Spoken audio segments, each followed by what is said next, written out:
సినారే కవితలు రచనలు ఆయన శైలి మీద ఇంకిన్ని ముచ్చట్లు బుచ్చన చెప్తాడు. బుచ్చన, సినారే కవిత శైలి ఎట్లా ఉంటుంది? తెలంగాణ ప్రాంతం నుండి వచ్చినప్పటికీ రెండు తెలుగు రాష్ట్రాలను, కోట్లాది మంది తెలుగు ప్రజలను, సాహిత్య అభిమానులను 6 దశాబ్దాల పాటు తీవ్రంగా ప్రభావితం చేసిన వ్యక్తి శ్రీ నారాయణరెడ్డి.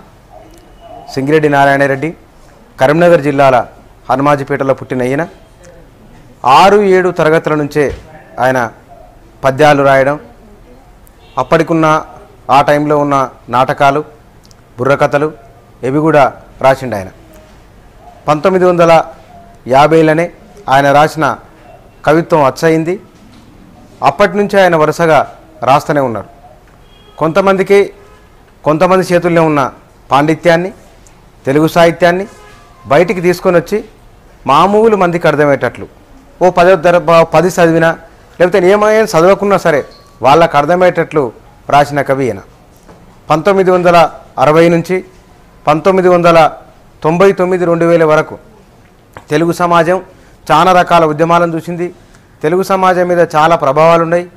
ఎన్ని ఉన్నా సరే ఒకానొక టైంలో అయితే కనుక కవులంతా ఇటువైపు అటువైపు ఉండే పరిస్థితి కూడా ఉన్నది. సి నారాయణరెడ్డి ఇటు అటు సమదూరం పాటించి ఆయన నడిమితల్నే ఉన్నాడు.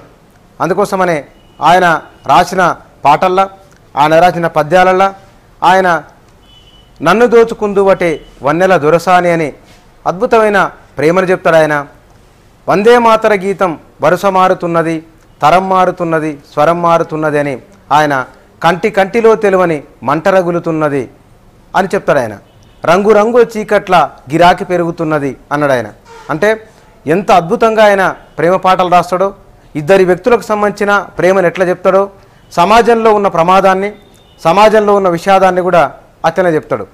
అందుకోసమనే సి నారాయణరెడ్డి మిగతా కవుల కంటే, సి నారాయణరెడ్డి అప్పుడున్న సమాజానికంటే కొంత డిఫరెంట్గానే ఉన్నాడు. ఆయన ఆ భిన్నంగా ఉంటూనే ఆ భిన్నంగా ఉన్నదాన్ని సాహిత్యంలో కూడా ఆయన బలంగా చూపెడతాడు.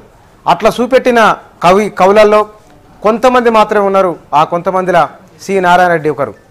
ఈయన బుర్రకథలు తీసుకున్నా సరే అప్పటికల్లా 1960 నుంచి 80ల వరకల్లా ఉన్న కల్చరల్గా ఉన్న తెలుగు సమాజం వేరు. ఆ కల్చరల్ ఉన్న తెలుగు సమాజానికి అవసరమైన బుర్రకథలను, నాటికలను, గజల్స్ను ఖలీల్ జిబ్రాన్, ఆ తర్వాత వాటిలోకి వచ్చిన కాళోజీ అనువదించిన తర్వాత, దాశరథి తర్వాత చాలా అద్భుతంగా అనువదించిన కవి సి నారాయణరెడ్డి. గజల్స్ దాశరథి తర్వాత దానికి మరింత ఇంపును సొంపును తీసుకొని వచ్చిన కవి కూడా సి నారాయణరెడ్డి. ఆయన తెలుగు పాండిత్యపు లోతులను అంతా చూసిన వ్యక్తిగా ఆయనకు పేరుంది. వ్యక్తిగా మనకు తెలిసింది కొంతగా వచ్చనేమో కానీ ఆయన సాహిత్యం మాత్రం దాదాపుగా అన్ని భారతీయ భాషల్లోకి వెళ్ళిపోయింది. ఒకానొక సందర్భంలో భారతదేశం నుంచి అంతర్జాతీయ స్థాయిలో సాహిత్యంలో ప్రాతినిధ్యం వహించింది కూడా సి నారాయణరెడ్డి. కరీంనగర్ జిల్లా అంటేనే, కరీంనగర్ జిల్లాలో ఉద్యమాలు ఎట్టినో సాహిత్యం కూడా అట్లనే ఉన్నది. ఆయన పుట్టి పెరిగిన ప్రాంతం కూడా అట్లాంటి వాతావరణంలో ఉన్నది. ఆయన కుటుంబ నేపథ్యం ఇదంతా వేరు, కానీ దాని అంచనాను తలకిందులు చేస్తూ ఆయన బయటికి రాగలిగిండు. సినిమా రంగంలోనూ సాహిత్యంలో అయితే కనుక 18 రకాల ప్రక్రియల్లో సాహిత్యాన్ని రాసిన బహుశా తెలుగులో 1-2 వ్యక్తి కవి అయ్యుండొచ్చు సి నారాయణరెడ్డి.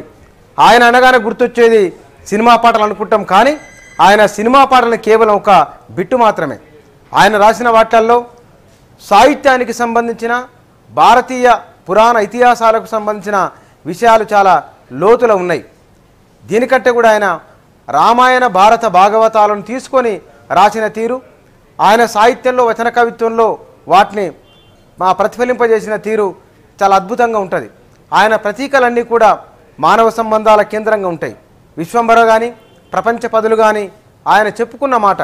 విశ్వంభర అయితే కనుక విశ్వానికి సంబంధించిన మానవ జీవితం, ఈ ప్రకృతి ఎట్లా ఉంది, ప్రకృతి ఎట్లా మారుతున్నది, నేను పుట్టకముందే నెత్తి మీద నీలిపొర, కాళ్ళ కింద ధూళితెర అన్నాడు ఆయన. ఇది మనిషి పుట్టకముందే ఎట్లా ఉన్నది అన్నాడు. రెండవది ఆయన ప్రపంచ పదుల్లో కూడా ఆయన పంచపదులు అన్నాడు. ఆయన జనం నా జెండా, జాగృతి నా ఎజెండా అన్నాడు. ఒక కవి ఇట్లా చెప్పుకోవడం, జనమే తన జెండా చేసుకొని వాళ్ళను జాగృతం చేయడం ఎజెండాగా చేసుకున్న కవి సి నారాయణరెడ్డి. ఇది ఎంత భావుకత కవిత్వాన్ని రాస్తాడో. తెలుగు సాహిత్యంలో భావుకత కవిత్వం అంటే కనుక మనకు వెంటనే గుర్తొచ్చేది కృష్ణశాస్త్రి, ఆత్రేయులు గుర్తొస్తారు, ఆ తర్వాత వేటూరు గుర్తొస్తారు.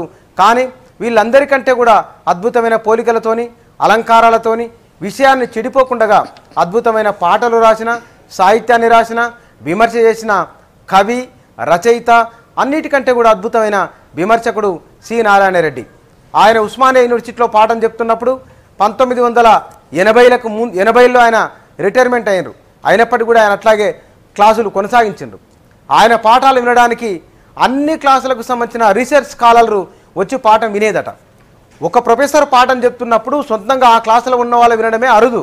అందున ఉస్మానియా యూనివర్సిటీ లాంటి విశ్వవిద్యాలయంలో ఒక 35 ఏళ్ల కింద ఒక ప్రొఫెసర్ పాఠం చెప్తున్నప్పుడు వందల మంది విద్యార్థులు వేరే క్లాసుల వాళ్ళు వచ్చి వినడం అంటే ఆయనలో ఉన్న విద్వత్, ఆయన లోపల ఉన్న సాహిత్యము, ఆయన చెప్తున్న తీరు, ఇది ఆకట్టుకునే తీరుగా ఉన్నది, అత్యంత అద్భుతంగా ఉన్నది. కాబట్టే తమకు సంబంధం లేని విషయాన్ని కూడా నేర్చుకోవడానికి విద్యార్థులు వచ్చిండ్రు.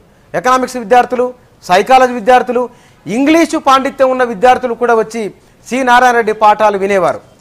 ఇది 100 ఏళ్ల ఉస్మానియా యూనివర్సిటీ చరిత్రలో కండవల్లి లక్ష్మీరంజన్ తర్వాత అంతటి పేరున్న వ్యక్తిగా, అంతటి పేరున్న అధ్యాపకునిగా పేరు తెచ్చుకున్నారు సి నారాయణ రెడ్డి. తన గురువుల కంటే కూడా ఒక అడుగు ముందుకు వేసి ఆయన తెలుగు సాహిత్యాన్ని చాలా ముందుకు తీసుకొని పోయింది. ఆయన శ్రీనాథుడు తెలుగు సాహిత్యంలో అద్భుతమైన కవిగా పేరున్నది, ప్రశ్నించే కవిగా పేరున్నది. శ్రీనాథునికి అద్భుతమైన ప్రేమ కావ్యాలు, పోలికలు, అలంకారాలను అద్భుతంగా వాడిన కవి శ్రీనాథుడు. ఆ అభినవ శ్రీనాథునిగా పేరున్నది సి నారాయణ రెడ్డికి.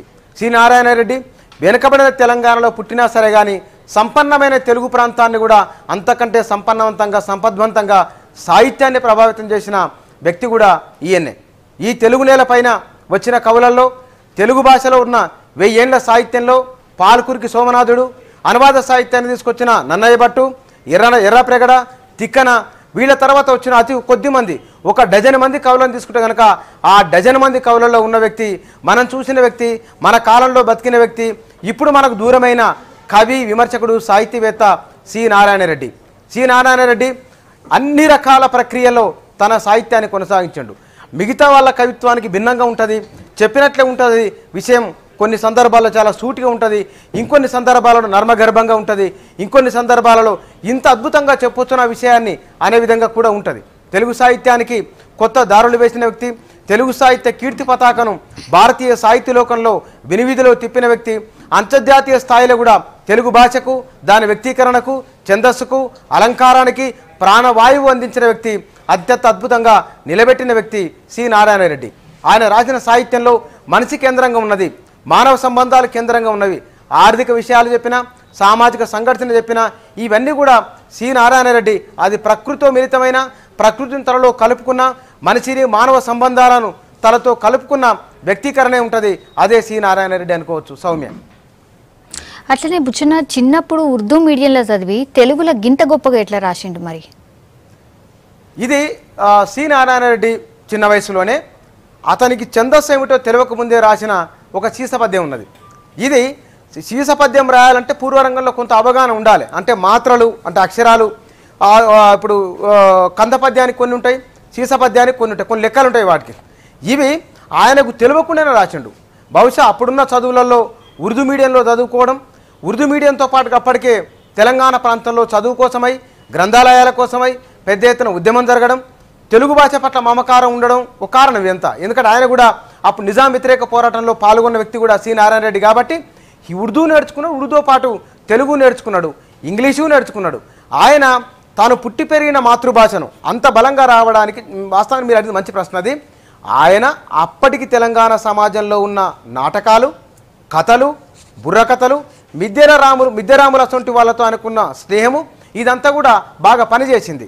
ఆయన సాహిత్యంలో కూడా వసరామలమ్మ సినిమాలో రాసిన పాట కూడా పరుగు పరుగు పాయలో ఉన్న నురుగు నురుగు పోతున్నప్పుడు, అది ఆ పరుగు పరుగు పాయ అన్నప్పుడు వాళ్ళ ఊరి దగ్గర ఉన్న వాగు దగ్గర కూర్చొని ఉన్నప్పుడు ఆయన ఆ వాగులో వస్తున్న నీళ్ళు నురుగులున్నాయి, ఆ ఇసుక తెన్నెలున్నాయి, ఆ ఇసుక మేటలేసి ఉన్నాయి. అందుకోసమనే ఆయన పాటల్లో చెప్పిన చిన్నప్పుడు చూసినవి, చిన్నప్పుడు అనుభవించినవి, చిన్నప్పుడు ఉన్న కథలు, మాటలు, నాటకాలు ఇవన్నీ కూడా ఆయన మనసులో ఉన్నాయి. మాతృభాష, తల్లి నుంచి వచ్చిన భాష, పుట్టి పెరిగిన ప్రాంతంలో ఉన్న భాషను అద్భుతంగా ఆటంకాల మధ్య నేర్చుకున్నప్పటికీ కూడా తన చిన్నతనంలో చూసిన బాల్యంకెళ్ళి వచ్చింది కాబట్టి తెలుగులో వ్యక్తీకరణ అంత గొప్పగా ఉన్నది.